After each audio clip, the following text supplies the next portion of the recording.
আমাদের অটোমেটিকলি এটা এক নম্বর পেজ হয়ে গেছে। এরপরে যদি আমরা দ্বিতীয় পেজে যাই তাহলে পরের পেজে অটোমেটিকলি দ্বিতীয় পেজ হয়ে গেছে।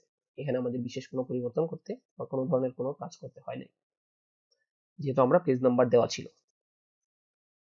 এখানেও আমরা যদি পেজ নাম্বারটা রিমুভ করতে চাই তাহলে এখান থেকে যাব এবং নিচে রিমুভ পেজ নাম্বার দিয়ে দিতে পারবো।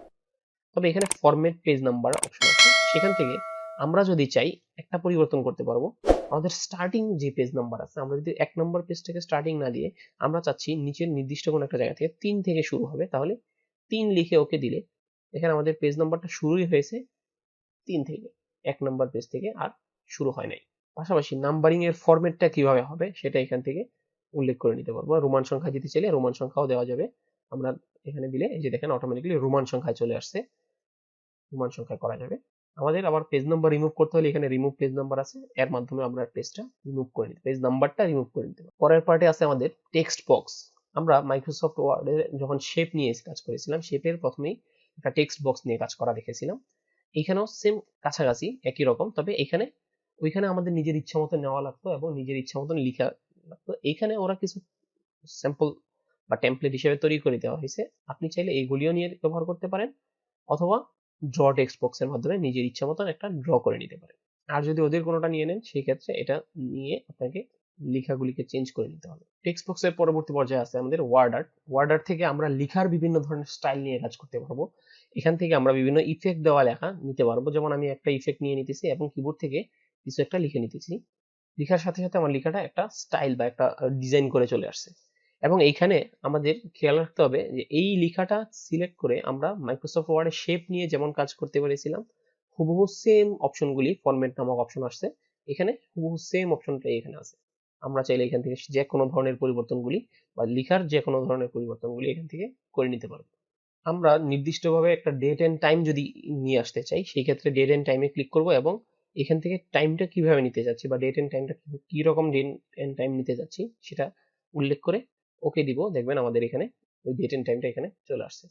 আজকের যে দিন এবং তারিখ আছে সেটা সরাসরি এখানে চলে আসবে।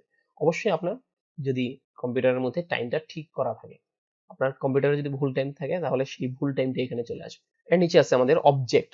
অবজেক্ট থেকে আমরা যদি কোনো একটা ফাইল থেকে এখানে নিয়ে আসতে চাই, কোনো একটা ফাইল নিয়ে আসতে চাই, সেক্ষেত্রে অবজেক্টে ক্লিক করার মাধ্যমে যে এখানে ছবি আছে কেমন ধরনের ফাইল আমি আনতে চাই সেটা এখান থেকে উল্লেখ করব, অথবা ক্রিয়েট ফ্রম ফাইল থেকে নিয়ে আসবো ব্রাউজে দিয়ে আমি যেমন ধরনের ফাইল নিয়ে আসতে চাই সেটা ক্লিক করে ইনসার্টে দিব এবং ওকে দিব। এখানে আমাদের ফাইলটা চলে আসছে, যেহেতু এটা আমার ছবি হিসেবে ছিল, জেপিজি ফাইল ছিল, তাই জেপিজি আকারেই ফাইলটা আসছে। আবার কোন একটা ফাইল থেকে আমি সরাসরি শুধু লেখাটা আনতে যাচ্ছি, বাকি অন্য কিছু না, সেই ক্ষেত্রে আমরা এখান থেকে টেক্সট ফ্রম ফাইলে ক্লিক করব এবং যেই ফাইলটা থেকে লেখাটা আনতে যাচ্ছি সেই ফাইলটা সিলেক্ট করে ইনসার্ট দিব। একটু ওয়েট করবো, দেখেন আমাদের সেইখানে কোনো লেখা ছিল না, জাস্ট একটা ছবি ছিল, সেটা চলে আসছে। যদি আমরা কোনো একটা লেখা দিই তাহলে লেখা আসবে। এই যে দেখেন আমাদের এখানে ওই ফাইলটাতে লেখা ছিল, আমি ওই ফাইলটার লেখাটা শুধু আনতে চাচ্ছি।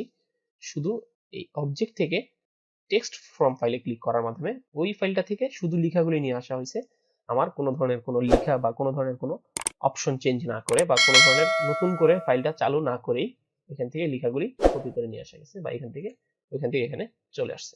এরপর আছে আমাদের এখানে সিম্বল এবং ইকুয়েশন। আমরা যদি কখনো কম্পিউটারে আমাদের এমন অনেকগুলি চিহ্ন আছে যেগুলো কিবোর্ডে পাওয়া যায় না, তবে আমাদের সচরাচর ব্যবহার করার প্রয়োজন হয়, যেমন সিম্বল। সিম্বলে গেলে এখানে কিছু চিহ্ন দেওয়া আছে, আমাদের যেমন ধরনের চিহ্নটা দরকার হবে জাস্ট ক্লিক করার মাধ্যমে এখানে নিয়ে আসতে পারবো। আবার যদি কখনো এখানে পাওয়া না যায় সেই ক্ষেত্রে আমরা মোর সিম্বলে যাব এবং মোর সিম্বল থেকে এখান থেকে খুঁজে বের করব আমার সিম্বলটা, প্রয়োজনীয় সিম্বলটা কোথায় আছে। আমার যেমন ধরনের সিম্বলটা দরকার সেই সিম্বলটাই এখান থেকে খুঁজে বের করে নিতে হবে। এখানে অনেক সিম্বল আছে, একটু সময় নিয়ে খুঁজে বের করে নিতে হয়, তাহলে আপনি আপনার কাঙ্ক্ষিত সিম্বলটা পেয়ে যাবেন। এখানে সিম্বলে আমাদের আরেকটা কাজ দরকার হতে পারে, সেটা হচ্ছে আমরা চাইলে সিম্বলটাকে একটা শর্টকাট কমান্ড হিসেবে বানিয়ে নিতে পারি। আমাদের যেমন ধরনের সিম্বলটা দরকার, যেমন এখন এই চিহ্নটা আছে, এটা আমাদের সঠিক উত্তরের পাশে টিক চিহ্ন দিতে গেলে অনেক সময় দরকার হতে পারে। সেই ক্ষেত্রে আমরা এটা সিলেক্ট করব এবং শর্টকাট কিতে ক্লিক করে নিব। শর্টকাট কিতে ক্লিক করে আমি কেমন ধরনের শর্টকাটটা বানাতে যাচ্ছি বা আমাদের কোন বাটনের মাধ্যমে আমি শর্টকাট বানাতে যাচ্ছি এই প্রেস নিউ শর্টকাট কি এই ঘরে ক্লিক করার মাধ্যমে এখানে উল্লেখ করে দিব। জাস্ট অ্যাজ অ্যান এক্সাম্পল আমি কন্ট্রোল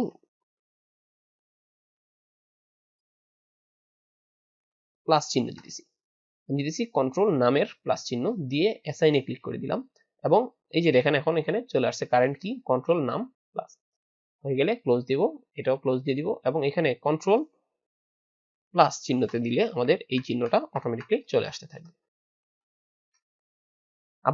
আবার পরিবর্তনের প্রয়োজন হলে এখান থেকে মোড সিম্বলে যাব, সিম্বল থেকে শর্টকাট কমান্ড, এবং এইখানে আমি সেটা চেঞ্জ করে নিতে পারবো। যেমন আমার এখানে অলরেডি দেওয়া আছে একটা, তবে সেক্ষেত্রে আমাদেরকে অবশ্যই এটা সিলেক্ট করে নিতে হবে।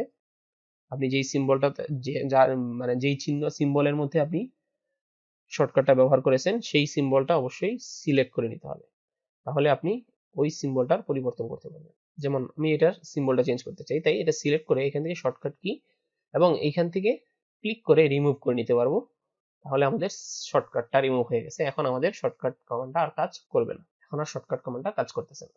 আমরা এইভাবে নিজের ইচ্ছা মতন একটা শর্টকাট কমান্ড তৈরি করে নিতে পারবো এবং শর্টকাট কমান্ডটাকে আবার রিমুভও করে নিতে পারবো। আমরা যদি কোনো একটি ফাইলে পাসওয়ার্ড দিয়ে প্রোটেক্ট করে দিতে চাই, আমাদের প্রোটেক্ট করার জন্য আমাদের যেতে হবে যেখানে আমরা ফাইল থেকে এখানে প্রোটেক্ট ডকুমেন্ট নামে অপশনটা আছে, আমাদের যে অফিস বাটন আছে অফিস বাটনে অফিস 2007 এর ক্ষেত্রে অফিস বাটন, আর 2013 বা 10 অথবা পরবর্তী সময়ের ভার্সনগুলিতে ফাইল আছে। ফাইল থেকে আমরা ফাইলে ক্লিক করার সাথে সাথে ইনফো এর থেকে প্রোটেক্ট ডকুমেন্ট আছে, আমরা প্রোটেক্ট ডকুমেন্টে যাব।